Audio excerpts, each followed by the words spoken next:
Welcome to the Real News Network. I'm Paul Jay, coming to you from Washington. Richard Bruce, known as Dick Cheney, served as the 46th Vice President of the United States from 2001 to 2009 under George W. Bush. He had worked his way into the White House during the Nixon and Ford administrations. Cheney served the latter as White House Chief of Staff. In 1978, Cheney was elected to the U.S. House of Representatives from Wyoming. He was re-elected 5 times, eventually becoming House Minority Whip. Cheney was selected to be the Secretary of Defense during the presidency of George H.W. Bush, holding the position of the majority of Bush's term. During the time, Cheney oversaw the 1991 Operation Desert Storm, among other actions. While out of office, and during the Clinton presidency, Cheney was chairman and CEO of Halliburton from 1995 to 2000. Now joining us to talk about Dick Cheney is someone who worked with Mr. Cheney, often crossed swords with him in the White House, is Lawrence Wilkerson. Larry Wilkerson teaches national security policy in Washington and was Colin Powell's chief of staff. Thanks for joining us. Thank you. So, to be fair to Mr. Cheney, you have had some public debates and disputes with him, particularly since you and he left the White House. But give us your take on Mr. Cheney. When we talk about people who have played an important role in history, they're not there just as individuals. They represent an alignment of forces. Who's Cheney and who does he represent? Well, let me correct one thing. I didn't cross swords with Dick Cheney. One as a chief of staff, one doesn't cross swords with the vice president. My boss crossed swords with Dick Cheney, and I pick up the blood afterwards. And one wonders sometimes where the blood was from, Dick Cheney or my boss. Cheney has a long history.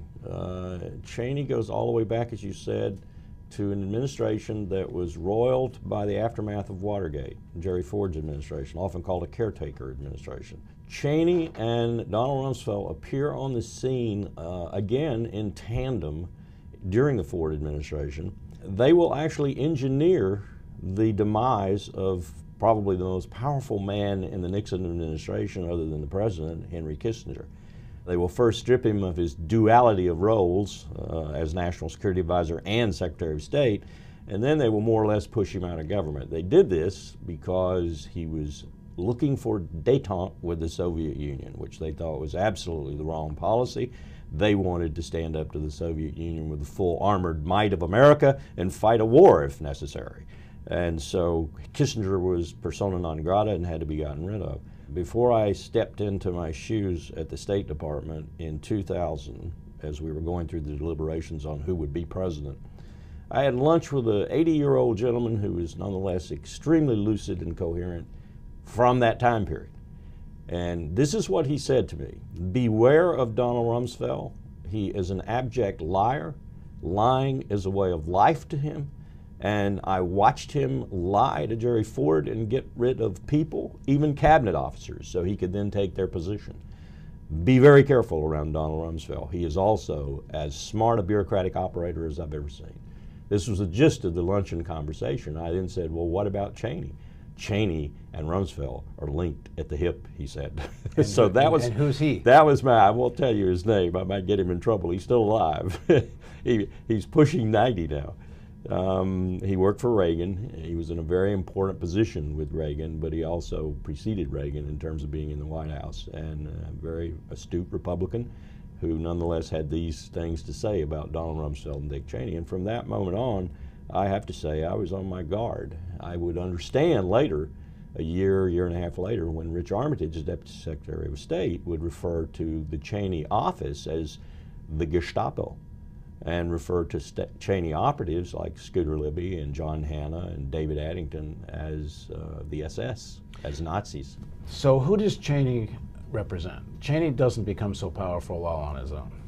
No, Cheney represents, I think, first of all, a strain in American political thought that goes way back.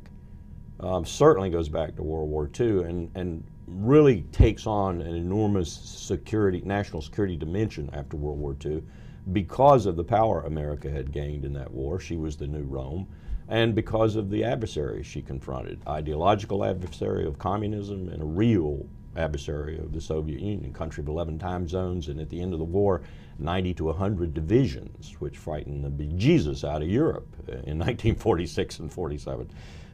So Cheney is of that ilk of American politician who says, I never met a defense program I didn't like and vote for. I think that the most powerful thing America can do in the world is spread herself everywhere. And in order to do that, we must have a second to none military. I am a conservative par excellence. I'm not a neocon. I'm what you would call a hyper-nationalist. America first, second, and third. And they are prepared, as Machiavelli wrote about in The Prince, in his more dire notes, they're prepared to do anything for that. It was no surprise to me when Ron Suskind, for example, talked about the 1% theory with Dick Cheney. If you keep 700 people in Guantanamo, 680 of which are innocent, and you've got 20 hardcore terrorists, you're doing good. If you kill 1,000 people and one of them was going to do something really bad to you, you're doing good. This is the kind of philosophy that I think Dick Cheney brought into the White House. Now, when Cheney was Secretary of Defense, what the research I'm reading, he actually cut the military budget a little bit. Well, post-Reagan. That's he got to be Secretary of Defense through some ironic dealings too. George H.W. Bush picked John Tower from Texas to be his Secretary of Defense. Unfortunately, John Tower had created some enemies in the Senate, and he was a womanizer and an alcoholic, I think. I think that's fairly well corroborated now. And so he couldn't get confirmed, which is kind of odd, coming from the body that has to confirm you and you can't get confirmed. So Dick Cheney goes boom into the void and becomes Secretary of Defense. From my perspective, working for Colin Powell as chairman of the Joint Chiefs of Staff, directly under the Secretary of Defense, Cheney was a darn good Secretary of Defense. In fact, probably one of the top three in the short history of that position since World War II. Cheney knew how to make a decision. He knew how to get things done. He knew exactly where to go to push the right buttons to get things done. He knew how to establish his control over the Defense Department. He fired the Chief of Staff of the Air Force, even over Colin Powell's essentially advice not to. And it didn't matter. Chief of Staff was expendable. The Air Force guy was expendable. Cheney was making a point. He was looking around for someone to fire so he could make a point. I'm in charge, boys. That was the point he wanted to make. So he didn't care whether it was the Chief of Staff of the Air Force or whatever. But he was very good. Here's how I think Dick Cheney was able to do that at that time, though. As you pointed out, through the first Gulf War, through Operation Just Cause, the invasion of Panama, and through a number of other things. He had adult supervision. He had George Herbert Walker Bush, probably the most qualified president of the United States in terms of national security and foreign affairs since Dwight Eisenhower. He had Jim Baker, one of the most competent secretaries of state we've had in a long time, who put power back in the State Department, and a very close friend of George Herbert Walker Bush. He had Colin Powell beneath him. Colin Powell, the youngest chairman of the Joint Chiefs of Staff in the history of that position, first African-American, first non-academy grad. I mean, this was a real team around Dick Cheney, so he couldn't go anywhere that someone wouldn't check him if it weren't the right place to go. Once he becomes vice president, he does not have adult supervision, certainly not from the president, who is probably the most unsteeped in these things, national security affairs, foreign policy, and so forth, even domestic policy, of any president we've had since World War II. Talk about what doesn't normally get talked about in public. The sort of power behind some of the different political figures, but in this case Cheney. Like Cheney, when the Republicans are out of office, goes right into being CEO of Halliburton. He didn't go right in. Well, you don't become CEO of Halliburton unless you've already built all these alliances, or these alliances help create you. That's true. So how does that all? What's the dynamic? Historians are going to play with this, and they're going to get the story sometime. What Cheney goes into right after he walks out of the Pentagon without even saying goodbye to Colin Powell. I mean, Powell talks about this in his book, My American Journey. Cheney was gone. Powell went up to say goodbye to him, and he was gone already. He didn't even bother to say goodbye. That was Dick Cheney. Dick Cheney goes out and, with Jim Baker and others, explores the possibility of him being president of the United States. He starts a tour. He starts a mini campaign, if you will, an exploratory process to see just what his chances might be. And as one person who was privy to that said to me, he gets shut down pretty quick. No one wanted to give him money. No one wanted to vote for him. No one wanted to form committees for him and so forth. He just didn't have the charisma. He didn't have the kind of electricity that someone has to have, I think, to generate that kind of interest that quickly. So I think he made a decision. I'm not going to get elected because I've just seen what the American people would do to me if I campaigned. I can't get any money, so I better go do something else. So he goes off to Halliburton, and I have people who've told me they've looked at his IRS records, I think, and they say he went from a personal wealth of somewhere in the neighborhood of 2 to 3 million, which in this day and age is not a whole hell of a lot, to somewhere between 60 and 70 million working for Halliburton. And essentially what he was doing was using Halliburton. He didn't know what Halliburton did in any real way.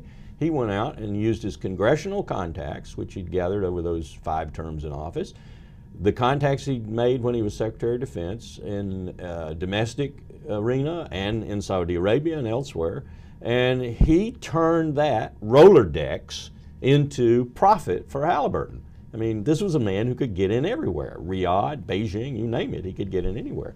And so he used that, as so many people do today who go through that revolving door, to generate profits for Halliburton, and they rewarded him accordingly. And then along comes a novice dude from Texas named George W. Bush, who had about as many qualifications to be President of the United States as Brer Rabbit, and all of a sudden asked him to be head of his exploratory committee for vice president. At that moment, I think Cheney knew who was going to be vice president. And ultimately, he knew he was going to be president, at least for as long as he could achieve it. And to his credit, bureaucratic and otherwise, he achieved it for about 5 years. It wasn't until February 2006, if memory serves, that Bush got rid of Rumsfeld, fired him. And what you're alluding to is what people have called the Cheney presidency. Yes, I think the first term in particular, 2001-2005, January 2005, was a co-presidency. And many times, Cheney was the weight on the balance. In the next segment of our interview, let's talk about Dick Cheney and big oil. Please join us for the next segment of our interview with Larry Wilkerson.